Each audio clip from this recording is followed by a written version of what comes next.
تمام دلی جائز مقاصد تمناؤں کو پورا فرمائے، ان کے نیک ارادے نیک خواہشات کو پورا فرمائے۔ محترم حضرات، آج کی یہ شب ماہ ربیع النور بھی اس مہینے کو کہا جاتا ہے، ربیع الاول شریف کہ آج 12ویں تاریخ کی شب ہے۔ اسی شب میں ہم سب کے آقا و مولا سرور کائنات احمد مصطفیٰ محمد مصطفیٰ صلی اللہ علیہ وسلم کی آمد ہوئی۔ ان کی آمد کی خوشی میں ہم تمامی حضرات محفل میلاد النبی صلی اللہ علیہ وسلم کا اہتمام کرتے ہیں۔ آئیے سب سے پہلے آیت کریمہ پہ روشنی ڈالنے سے قبل ہم اور آپ جی لگا کر گنبد خضرا میں آرام فرمانے والے آقا و مولا سرور کائنات احمد مصطفیٰ محمد مصطفیٰ صلی اللہ تعالی علیہ وسلم کے درود پاک پڑھے باوا سے بلند اللہم صلی علی سیدنا حبیبنا نبینا مولانا محمد بارک صلو علیہ السلام علیہ صلاۃ و سلام علیک یا رسول اللہ صلی اللہ تعالی علیہ وسلم۔ وہ کیا جود و کرم ہے شہ بدحا تیرا، سبحان اللہ سبحان اللہ۔ کچھ آپ بولیں گے، کچھ میں بولوں گا، پھر بولنے میں بھی مزہ آئے گا اور آپ کو سننے میں بھی مزہ آئے گا۔ اور حدیث پاک ہے کہ جو بندہ ایک مرتبہ سبحان اللہ کہتا ہے، جو بندہ ایک مرتبہ سبحان اللہ کہتا ہے، اللہ تبارک و تعالیٰ اس کے لیے جنت میں ایک درخت لگا دے گا۔ بے شک سبحان اللہ سبحان اس اللہ۔ لیے سبحان اللہ کا ثواب بھی ملے گا اور اچھا بھی لگے گا۔ الا بذکر اللہ وتطمئن القلوب، اللہ کے ذکر سے دل قلوب کو ٹھنڈا محسوس ہوتا ہے، مطمئن ہوتا ہے۔ کوئی انسان اگر بے چین ہو تو وہ اللہ کا ذکر کرے، قرآن کی تلاوت کرے تو اللہ تبارک و تعالیٰ اس کے دل کو سکون پہنچا دیتا ہے۔ بے شک بے شک۔ وہ کیا جود و کرم ہے شہ بدحا تیرا، وہ کیا جود و کرم ہے شہ بدحا تیرا، نہیں سنتا ہی نہیں مانگنے والا تیرا، بے شک بے شک۔ نہیں سنتا ہی نہیں مانگنے والا تیرا۔ حبیبی یا رسول اللہ، فرش والے تیری شوقت کا علو کیا جانے، بے شک بے شک۔ فرش والے تیری شوقت کا علو کیا جانے، خوش روا عرش پہ اٹھتا ہے فریرا تیرا، بے شک سبحان اللہ خوش سبحان روا اللہ۔ عرش پہ اٹھتا ہے فریرا تیرا۔ محترم سامعین حضرات، میں نے قرآن کریم کی بہت ہی مشہور و معروف آیت کریمہ تلاوت کرنے کا شرف حاصل کیا۔ لقد من اللہ علی المؤمنین اذ بعث فیہم رسولا۔ اس آیت کریمہ میں اللہ تبارک و تعالی کا فرمان ہے کہ میں نے مومنوں پر ایک احسان کیا ہے، بے شک بے شک۔ اللہ نے مجھے اتنی ساری نعمتوں سے نوازا ہے، آسمان کتنی بڑی شے ہے، اللہ نے اس دولت سے مجھے نوازا ہے۔ زمین کتنی بڑی شے ہے، اللہ نے اس دولت سے ہمیں نوازا ہے۔ ہوا کتنی بڑی نعمت ہے، اللہ نے اس نعمت سے نوازا ہے کہ اگر 1 منٹ کے لیے ہوا رک جائے تو سب کی سانسیں بند ہو جائے گی، سب اس دنیا سے ختم ہو جائے گا۔ اللہ نے انسان اپنے جسم پہ صرف سر سے پاؤں تک اگر غور و فکر کرے کہ اللہ نے مجھے کتنی بڑی دولت سے نوازا ہے، اتنی بڑی نعمتیں دی ہے کہ جس کا ہم تصور بھی نہیں کر سکتے، ایک آپ جو آپ کے جسم کے اندر ہے، آپ دیکھیں اپنے شریر پہ کہ ایک آنکھ جو اللہ نے جو نعمتیں دی ہے، یہ کتنی بڑی نعمت ہے کہ آج اس آنکھ سے ہم دنیا کا نظارہ کر سکتے ہیں، قرآن کی تلاوت کر سکتے ہیں، قرآن کریم کو دیکھ کر ہم پڑھ سکتے ہیں، اور اس سے بھی بڑی دعوت کہ اللہ تبارک و تعالی نے فرمایا کہ اگر کوئی بندہ قرآن کریم کی تلاوت کرتا ہے تو اللہ تبارک و تعالی اسے ایک حرف پڑھنے پر 10 نیکیاں عطا فرماتا ہے۔ اب بتائیے اتنی بڑی نعمت، اس کے بعد زبان، ناک، کان، ہاتھ، پاؤں، یہ کتنی بڑی نعمت ہے، آپ کو اس کا اندازہ نہیں ہے۔ اگر آپ کا اندازہ لینا ہے تو کسی نابینے سے جا کر پوچھئے کہ بھائی تمہیں آنکھ اللہ نے نہیں دیا ہے، یہ کتنی بڑی دولت ہے، تو وہ آہو فکار کریں گے، اس چیز کے بارے میں بتائیں گے کہ کاش کہ میرے پاس آج آنکھ ہوگی تو میں قرآن کی تلاوت کر سکتا، روضہ اقدس کی زیارت کر سکتا۔ اور اللہ کے رسول صلی اللہ علیہ وسلم ارشاد فرماتے ہیں کہ جس نے محبت کی نگاہ سے اپنے ماں باپ کو دیکھا ہے، اگر پورے دن میں 100 مرتبہ بھی دیکھتا ہے محبت کی نگاہ سے، تو اللہ تبارک و تعالی اسے ایک مرتبہ دیکھنے کا اتنا بڑا ثواب عطا فرمایا ہے کہ ایک مقبول حج و عمرہ کا ثواب اسے۔ بے شک، سبحان اللہ، سبحان اللہ۔ کتنی بڑی نعمت ہے، انسان لاکھوں لاکھ روپیہ خرچ کر کے جاتا ہے، نہ جانے حج قبول ہوا یا نہیں، کوئی گارنٹی نہیں، لیکن اللہ کے رسول فرما رہے ہیں جو اپنے والدین کو محبت کی نگاہ سے دیکھتا ہے، اللہ تبارک و تعالیٰ اسے مقبول حج عمرہ کا ثواب عطا فرماتا ہے۔ حضرات محترم، کہنے کا مطلب یہ ہے کہ اللہ نے اتنی بڑی نعمتیں ہمیں دی ہے۔ زبان اگر نہیں دیتا تو میں گنگا ہوتا، کان نہیں دیتا تو میں بہرا ہوتا، اگر ہاتھ نہیں دیتا تو میں لولا ہوتا، پاؤں نہیں دیتا تو میں لنگڑا ہوتا، انسان مجھے تانا مارتا۔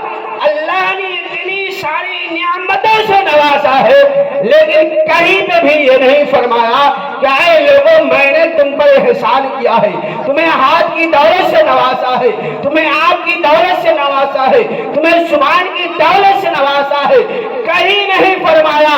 لیکن جب اپنے محبوب کو دیا ہے، اللہ نے اپنے رسول کو بھیجا ہے، تو قرآن مجید میں ارشاد فرماتا ہے لقد من اللہ علی المؤمنین اذ بعث فیہم رسولا، کہ اے مومنو میں نے تم پر احسان کیا ہے کہ میں نے تم میں ایک اپنا رسول کو بھیجا ہے۔ سبحان اللہ، سبحان اللہ۔ حضرات محترم، آقا نامدار صلی اللہ علیہ وسلم کی آمد کوئی عام آمد نہیں ہے۔ آپ ایسے وقت میں تشریف لائے کہ پورے جزیرۃ العرب پر کوئی حکمراں حکمرانی کرنے کے لیے تیار نہیں تھا، نہ نظام مکمل تھا، عداوت، انسانیت اور عداوت و وحشت و بربریت عام ہو چکی تھی، نفرت کا دور تھا۔ ایسے پرفتن دور میں شیطان لات عزہ کو رشد ہدایت کے راستے پہ رغامسر کرنے کے لیے، وحشت و بربریت کو ختم کرنے کے لیے فاران کی چوٹی سے آفتاب رسالت صلی اللہ علیہ وسلم کا طلوع ہوتا ہے۔ آپ صلی اللہ علیہ وسلم، حضرت آمنہ کہتی ہے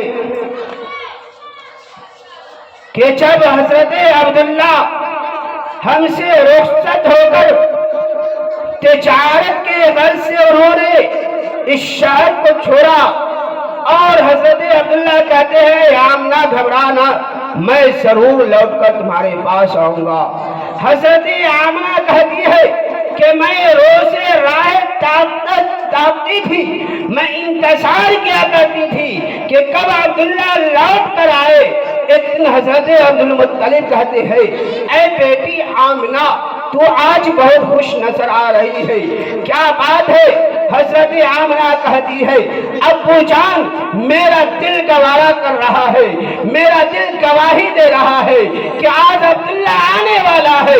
اے ابو جان آگے بڑھ کر دیکھے کہ آج ہو سکتا ہے عبداللہ آنے والا ہے، یہ میرا دل گوارا کر رہا ہے۔